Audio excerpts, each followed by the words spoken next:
The purpose of this record is to show you how to use your imagination to achieve your every desire.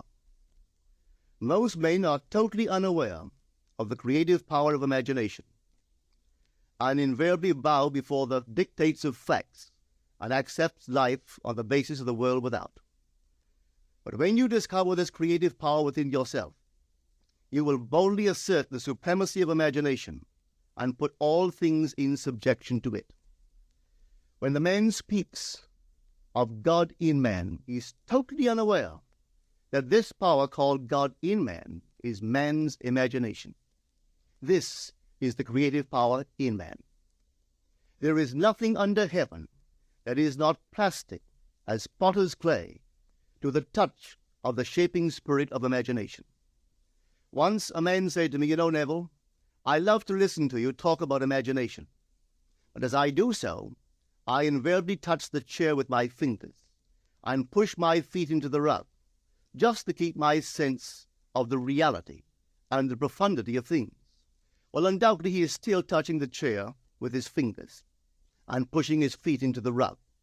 But now let me tell you another one who didn't touch with her fingers and didn't push that foot of hers onto the board of the streetcar. It's the story of a young girl, just turned 17. It was Christmas Eve, and she is sad of heart. For that year, she had lost her father in an accident, and she's returning home to what seemed to be an empty house. She was untrained to do anything, so got herself a job as a waitress. This night is quite late, Christmas Eve. It's raining.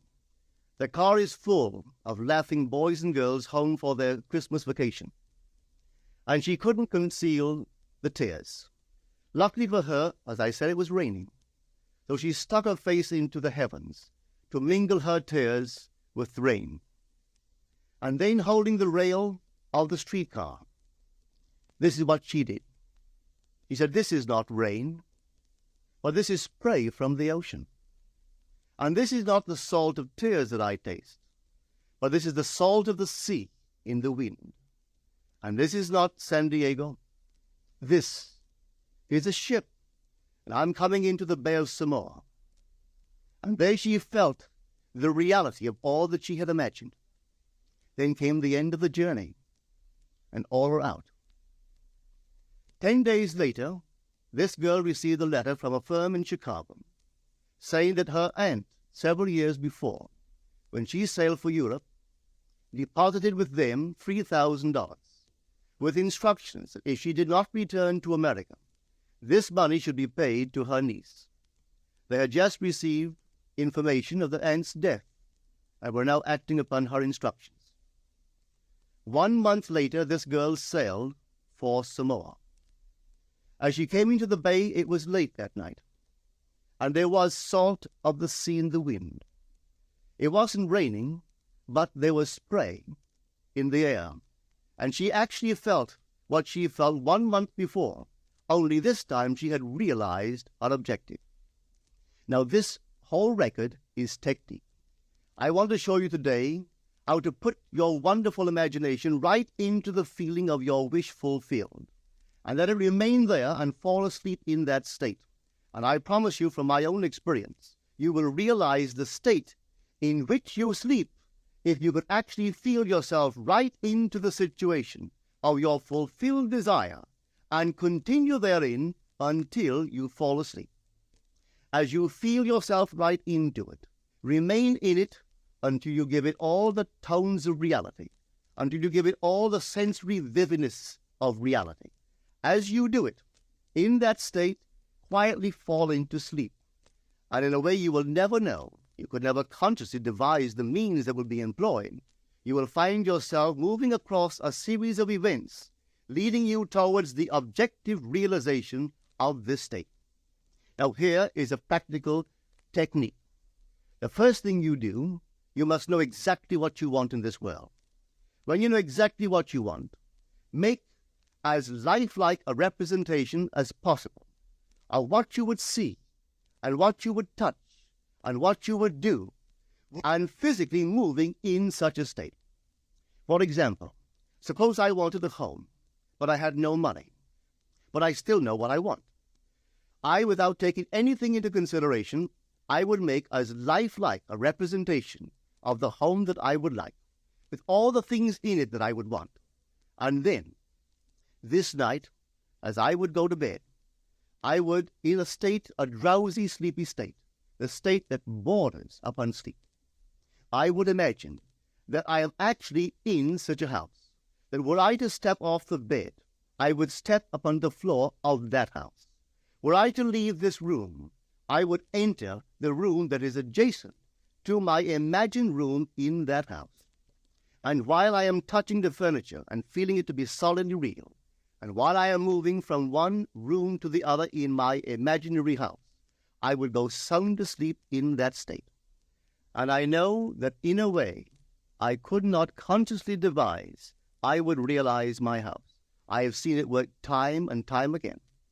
If I wanted promotion in my business, I would ask myself what additional responsibilities would be mine were I to be given this great promotion. What would I do? What would I say? What would I see? How would I act? And then in my imagination, I would begin to see and touch and do and act as I would outwardly see and touch and act were I in that position. If I now desired the mate of my life, were I now in search of some wonderful girl or some wonderful man, what would I actually find myself doing that would imply that I have found my state? For instance, suppose now I was a lady. One thing I would definitely do, I would wear a wedding ring. I would take my imaginary hands, and I would feel the ring that I would imagine to be there. And I would keep on feeling it until it seemed to me to be solidly real. I would give it all the sensory vividness I am capable of giving anything. And while I am feeling my imaginary ring, which implies I am married, I would sleep. This story is told us in the Song of Songs, or the Song of Solomon. It is said, "At night on my bed, I sought him whom my soul loveth. I found him whom my soul loveth, and I would not let him go until I brought him into my mother's house, right into the chamber of her that conceived me." If I would take that beautiful poem and put it into modern English, into practical language, it would be this. While sitting in my chair, I would feel myself right into the situation of my fulfilled desire. And having felt myself into that state, I would not let it go. I would keep that mood alive, and in that mood, I would sleep. That is, taking it right into my mother's chamber, into the chamber of her that conceived me. You know, people are totally unaware of this fantastic power of the imagination. But when man begins to discover this power within him, he never plays the part that he formerly played. He doesn't turn back and become just the reflective life. From here on in, he is the affecter of life. The secret of it is to center your imagination in the feeling of the wish fulfilled and remain therein. For in our capacity to live in the feeling of the wish fulfilled lies our capacity to live the more abundant life. Most of us are afraid to imagine ourselves as important and noble individuals, secure in our contribution to the world, just because at the very moment that we start our assumption, reason and our senses deny the truth of our assumption. We seem to be in the grip of an unconscious urge, which makes us cling desperately to the world of familiar things and resist all that threatens to tear us away from our familiar and seemingly safe moorings. But I appeal to you to try it. If you try it, you will discover this great wisdom of the ancients, for they told it to us in their own strange, wonderful, symbolical form. But unfortunately, you and I misinterpreted their story and took it for history when they intended it as instruction to simply achieve our every objective. You see, imagination puts us inwardly in touch with a world of states. These states are existent. They are present now. But they are mere possibilities while we think of them. But they become overpoweringly real when we think from them and dwell in them. You know, there's a wide difference between thinking of what you want in this world and thinking from what you want. Let me tell you, when I first heard of this strange and wonderful power of the imagination, it was in 1933 in New York City. An old friend of mine taught it to me. He turned to the 14th of John, and this is what he read. In my Father's house are many mansions. If it were not so, I would have told you. I go to prepare a place for you. And if I go and prepare a place for you, I will come again and receive you unto myself, that where I am, there ye may be also.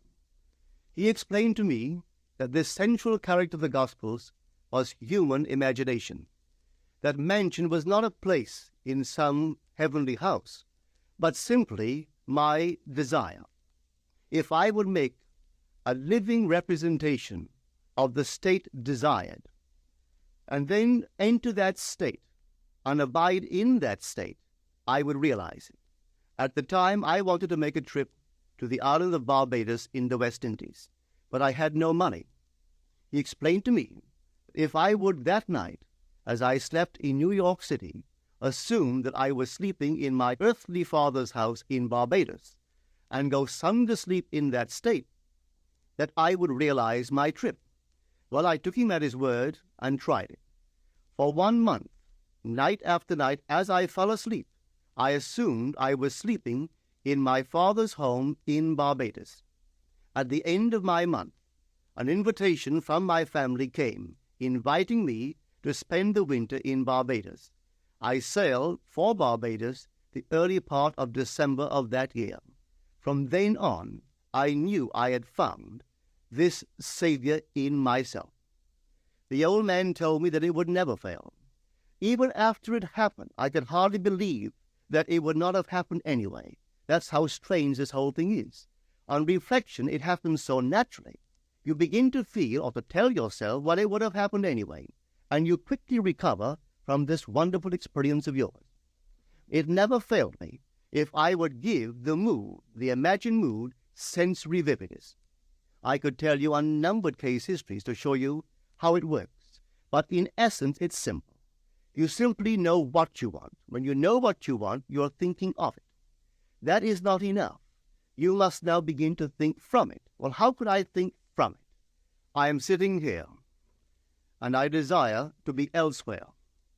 How could I, while sitting here physically, put myself in imagination at a point in space removed from this room and make that real to me? Quite easily. My imagination puts me in touch inwardly with that state. I imagine that I am actually where I desire to be. Now, can I tell that I am there? There is only one way to prove that I am there. For what a man sees when he describes his world is as he describes it relative to himself. So what the world looks like depends entirely upon where I stand when I make my observation. So if, as I describe my world, it is related to that point in space I imagine that I am occupying, then I must be there. I am not there physically, no, but I am there in my imagination, and my imagination is my real self. And where I go in imagination and make it real, there I shall go in the flesh also. When in that state I fall asleep, it is done. I have never seen it fail. So this is the simple technique on how to use your imagination to realize your every objective. Here is a very healthy and productive exercise for the imagination. Something that you should do daily. Daily relive the day as you wish you had lived it, revising the scenes to make them conform to your ideals. For instance, suppose the day's mail brought disappointing news. Revise the letter. Mentally rewrite it and make it conform to the news you wish you had received. Or suppose you didn't get the letter you wish you had received. Write yourself the letter and imagine that you received such a letter. Let me tell you a story that took place in New York not very long ago. In my audience sat this lady who had heard me numberless times. I was telling the story of revision, man, not knowing the power of imagination, he goes to sleep at the end of his day, tired and exhausted, accepting as final all the events of the day. And I was trying to show that man should, at that moment, before he sleeps, he should rewrite the entire day and make it conform to the day he wished he had experienced. Here is the way a lady wisely used this law of revision. It appears that 2 years ago, she was ordered out of her daughter-in-law's home. For 2 years, there was no correspondence. She had sent her grandson at least 24 presents in that interval, but not one was ever acknowledged. Having heard the story of revision, this is what she did. As she retired at night, she mentally constructed 2 letters. One she imagined coming from her grandson, and the other from her daughter-in-law. In these letters they expressed deep affection for, and wondered why she had not called to see them.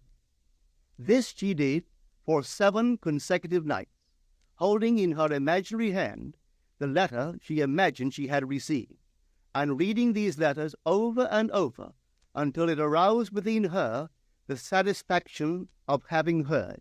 Then she slept. On the 8th day, she received a letter from her daughter-in-law. On the inside there were 2 letters, one from her grandson and one from the daughter-in-law. They practically duplicated the imaginary letters that this grandmother had written to herself 8 days before. This art of revision can be used in any department of your life. Take the matter of health. Suppose you were ill. Bring before your mind's eye the image of a friend. Put upon that face an expression which implies that he or she sees in you that which you want the whole world to see. Just imagine he is saying to you that he has never seen you look better, and you reply, I have never felt better. Suppose your foot was injured. Then do this. Construct mentally a drama which implies that you are walking, that you're doing all the things that you would do if the foot was normal, and do it over and over and over until it takes on the tones of reality. Whenever you do in your imagination that which you would like to do in the outer world, that you will do in the outer world. The one requisite is to arouse your attention in a way and to such intensity that you become wholly absorbed in the revised action. You will experience an expansion and refinement of the senses by this imaginative exercise, and eventually achieve vision in the inner world. The abundant life promised us is ours to enjoy now, but not until we have the sense of the Creator as our imagination can we experience it. Persistent imagination, centered in the feeling of the wish fulfilled, is the secret of all successful operations. This alone is the means of fulfilling the intention. Every stage of man's progress is made by the conscious, voluntary exercise of the imagination.